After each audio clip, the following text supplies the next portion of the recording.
ಬಂಧುಗಳೇ, ಶ್ರೀ ಶೃಂಗನಾಥೇಶ್ವರ ಚಾನಲ್ಗೆ ಸ್ವಾಗತ. ಭಗವದ್ಗೀತೆ ಅಧ್ಯಾಯ 2 ಸಾಂಖ್ಯಯೋಗ ಶ್ಲೋಕ 38. ಸುಖ ದುಃಖೆ ಸಮೇ ಕೃತ್ವಾ ಲಾಭಾಲಾಭೌ ಜಯಾಜಯೌ ತಥೋ ಯುದ್ಧಾಯ ಯುಜ್ಯಸ್ವ ನೈವಂ ಪಾಪಮವಾಪ್ಸ್ಯಸಿ. ಸುಖ ದುಃಖಗಳನ್ನು, ಗಳಿಕೆ ಇಳಿಕೆಗಳನ್ನು, ಸೋಲು ಗೆಲುವನ್ನು ಒಂದೇ ನಿಟ್ಟಿನಿಂದ ಕಂಡು ಮತ್ತೆ ಹೋರಾಡತೊಡಗು, ಆಗ ನಿನಗೆ ಯಾವ ಪಾಪವೂ ತಟ್ಟದು. ಜೀವನದಲ್ಲಿ ಸುಖ ದುಃಖ ಎನ್ನುವುದು ಅನಿವಾರ್ಯ. ಸುಖ ದುಃಖ, ಗಳಿಕೆ ಇಳಿಕೆ, ಸೋಲು ಗೆಲುವು ಎಲ್ಲವನ್ನು ಸಮನಾಗಿ ಕಾಣುವವನಿಗೆ ಯಾವ ಪಾಪವೂ ಅಂಟದು. ಎಲ್ಲವನ್ನು ಸಮದೃಷ್ಟಿಯಿಂದ ಕಾಣುತ್ತಾ ಕೇವಲ ಕರ್ತವ್ಯ ಪ್ರಜ್ಞೆಯಿಂದ ಹೋರಾಟ ಮಾಡುವುದು ಬದುಕಿನ ಯಶಸ್ಸಿನ ಸೂತ್ರ. ಜಯಿಸಬೇಕು ಎನ್ನುವ ಸ್ವಾರ್ಥವಿಲ್ಲದೆ ನಾವೇ ಲಾಭ ಗಳಿಸಬೇಕು, ಅವರು ಮಣ್ಣು ಮುಕ್ಕಲಿ ಎನ್ನುವ ದ್ವೇಷವಿಲ್ಲದೆ ಎಲ್ಲವೂ ಭಗವಂತನ ಪ್ರಸಾದ ಎನ್ನುವ ಮನೋಭಾವನೆಯಿಂದ ಹೋರಾಡು ಎನ್ನುತ್ತಾನೆ ಕೃಷ್ಣ. ಭಗವಂತನ ಈ ನುಡಿಯನ್ನು ಮನುಷ್ಯ ತನ್ನ ಜೀವನದಲ್ಲಿ ಅಳವಡಿಸಿಕೊಂಡರೆ ಆತ ಎಂದೂ ದುಃಖಿ ಆಗಲಾರ. ಬಂದದ್ದೆಲ್ಲ ಬರಲಿ, ಗೋವಿಂದನ ದಯೆಯೊಂದಿರಲಿ ಎಂದು ಧರ್ಮ ಮಾರ್ಗದಲ್ಲಿ ಮುನ್ನುಗ್ಗುವವನಿಗೆ ಸದಾ ಸ್ವರ್ಗದ ಬಾಗಿಲು ತೆರೆದಿರುತ್ತದೆ.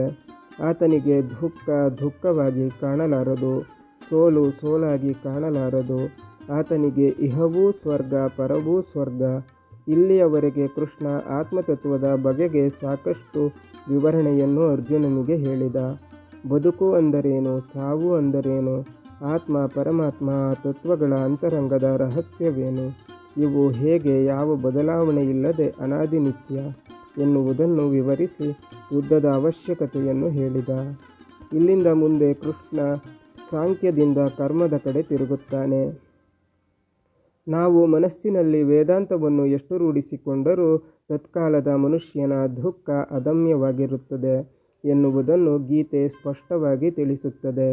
ಭಗವಂತನಿಂದ ಗೀತೆಯ ಉಪದೇಶವನ್ನು ಪಡೆದ ಅರ್ಜುನ ತನ್ನ ಮಗ ಅಭಿಮನ್ಯು ಯುದ್ಧದಲ್ಲಿ ಸತ್ತಾಗ ಪುನಃ ವಿಚಲಿತನಾಗುವುದನ್ನು ನಾವು ಮಹಾಭಾರತದಲ್ಲಿ ಕಾಣುತ್ತೇವೆ. ಪೂರ್ಣವಾದ ಆತ್ಮಸಾಕ್ಷಾತ್ಕಾರ ಪಡೆಯುವುದು ಅಷ್ಟು ಸುಲಭದ ವಿಷಯವಲ್ಲ. ಆತ್ಮ ಅಜರ ಅಮರ ಎಂದು ತಿಳಿದರಷ್ಟೇ ಸಾಲದು, ಪೂರ್ಣವಾಗಿ ತಿಳಿಯಬೇಕು. ಅಂತಹ ಸ್ಥಿತಿಯಲ್ಲಿ ಎಲ್ಲ ದುಃಖವನ್ನು ಮರೆತು ಇರಬಹುದು. ಆದರೆ ಈ ಆತ್ಮತತ್ವವನ್ನು ತಿಳಿಯುವ ಬಗೆ ಹೇಗೆ? ಆತ್ಮದ ಜ್ಞಾನವನ್ನು ಪಡೆಯುವ ಸಾಧನವೇನು? ಕೇಳಿದ ತಕ್ಷಣ ಸಾಕ್ಷಾತ್ಕಾರವಾಗಿ ಮನಸ್ಸಿನಲ್ಲಿ ಗಟ್ಟಿಯಾಗಿ ನಿಲ್ಲುವ ವಿಷಯ ಇದಲ್ಲ. ಅಂದ ಮೇಲೆ ಮಾನಸಿಕವಾಗಿ ಈ ಉತ್ತುಂಗದ ಸ್ಥಿತಿಯನ್ನು ತಲುಪುವುದು ಹೇಗೆ ಎಂದು ಕೃಷ್ಣ ಮುಂದೆ ವಿವರಿಸುತ್ತಾನೆ. ಶ್ಲೋಕ 39. ಏಷಾ ತೇ ಅಭಿಹಿತ ಸಾಂಖ್ಯೇ ಬುದ್ಧಿರ್ಯೋಗೆ ತ್ವಿಮಾಂ ಶೃಣು ಬುದ್ಧ್ಯಾ ಯುಕ್ತೋ ಯಯಾ ಪಾರ್ಥ ಕರ್ಮಬಂಧಂ ಪ್ರಹಾಸ್ಯಸಿ. ಈ ಆತ್ಮವಿಜ್ಞಾನದ ತಿಳಿನುಡಿ ನಿನಗೆ ತಿಳಿಸಿದ್ದಾಯಿತು. ಅದನ್ನು ಗಳಿಸುವ ಬಗೆಯನ್ನು ಇದೀಗ ಕೇಳು.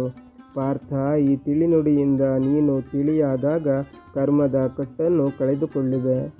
ಕೃಷ್ಣ ಹೇಳುತ್ತಾನೆ, ಇಲ್ಲಿಯವರೆಗೆ ಸಾಂಖ್ಯದ ಬಗ್ಗೆ ಹೇಳಿದ್ದಾಯಿತು, ಇನ್ನು ಯೋಗದ ಬಗ್ಗೆ ಹೇಳುತ್ತೇನೆ ಕೇಳು ಎಂದು. ಇಲ್ಲಿ ಕೃಷ್ಣ ಹೇಳುತ್ತಿರುವ ಸಾಂಖ್ಯ ವೈದಿಕ ಸಾಂಖ್ಯ. ವೈದಿಕ ಸಾಂಖ್ಯವನ್ನು ಪ್ರಚಾರಕ್ಕೆ ತಂದವ ಕಪಿಲ ವಾಸುದೇವ.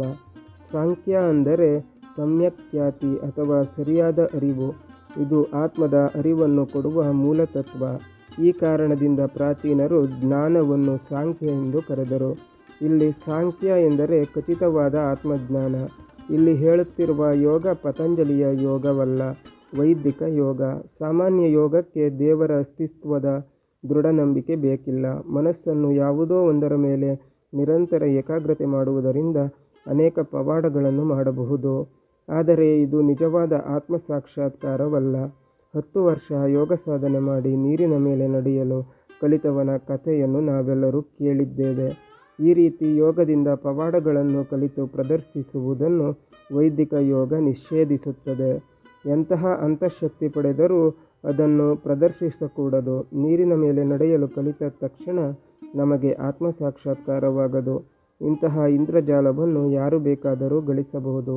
ಇಲ್ಲಿ ಕೃಷ್ಣ ಹೇಳುತ್ತಿರುವುದು ಆತ್ಮತತ್ವವನ್ನು ಪಡೆಯುವುದಕ್ಕೆ ಜೀವನದಲ್ಲಿ ಮಾಡಬೇಕಾದ ಸಾಧನೆ ಏನು ಎನ್ನುವ ವಿಷಯ.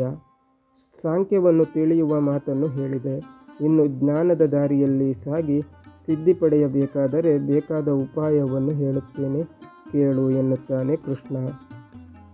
ಯಾವ ಅರಿವನ್ನು ಪಡೆದರೆ ಸಾಧನೆಯ ದಾರಿಯಲ್ಲಿ ಕರ್ಮಬಂಧನವನ್ನು ದಾಟಿ ಮುನ್ನಡೆಯಬಹುದು ಎನ್ನುವುದನ್ನು ಕೃಷ್ಣ ಮುಂದೆ ವಿವರಿಸುತ್ತಾನೆ. ಆಧ್ಯಾತ್ಮದ ಸಾಧನೆ ಎಂದರೇನು? ನಮ್ಮ ಜೀವನದಲ್ಲಿ ಆಧ್ಯಾತ್ಮದ ಸಾಧನೆ ಹೇಗಿರಬೇಕು, ಅದನ್ನು ಸಾಧಿಸುವುದು ಹೇಗೆ ಎನ್ನುವುದು ನಾವು ತಿಳಿಯಬೇಕಾದ ಮುಖ್ಯವಾದ ವಿಷಯ. ಅನೇಕ ಮಂದಿ ಹೊರಗಿನಿಂದ ಹೇಗಿರಬೇಕು ಎಂದು ಅನೇಕ ರೀತಿ ಹೇಳುತ್ತಾರೆ, ಆದರೆ ಒಳಗಿನಿಂದ ಹೇಗಿರಬೇಕು ಎನ್ನುವುದನ್ನು ಯಾರೂ ಹೇಳುವುದಿಲ್ಲ. ಇಷ್ಟು ಹೊತ್ತು ಜಪ ಮಾಡಬೇಕು, ಈ ರೀತಿ ಮಡಿಯಾಗಿರಬೇಕು, ಇಷ್ಟು ಮಂತ್ರ ಹೇಳಬೇಕು ಇತ್ಯಾದಿ ವಿಚಾರವನ್ನು ಎಲ್ಲರೂ ಹೇಳುತ್ತಾರೆ.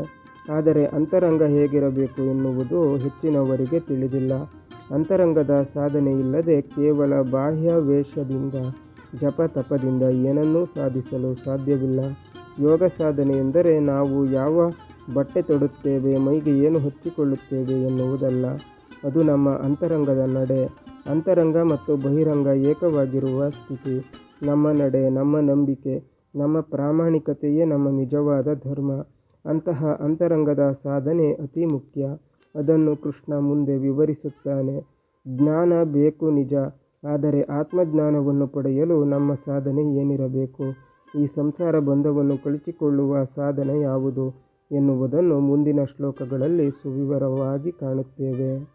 ಬಂಧುಗಳೇ, ಭಗವದ್ಗೀತೆ ಅಧ್ಯಾಯ 2 ಸಾಂಖ್ಯಯೋಗ ಮುಂದುವರಿಯುತ್ತದೆ. ಅಲ್ಲಿಯ ತನಕ ನಮ್ಮ ಚಾನಲನ್ನು ನೋಡ್ತಾ ಇರಿ, ಶೇರ್ ಮಾಡಿ, ಸಬ್ಸ್ಕ್ರೈಬ್ ಮಾಡಿ, ಲೈಕ್ಸ್ ಕಮೆಂಟ್ ಮಾಡಿ.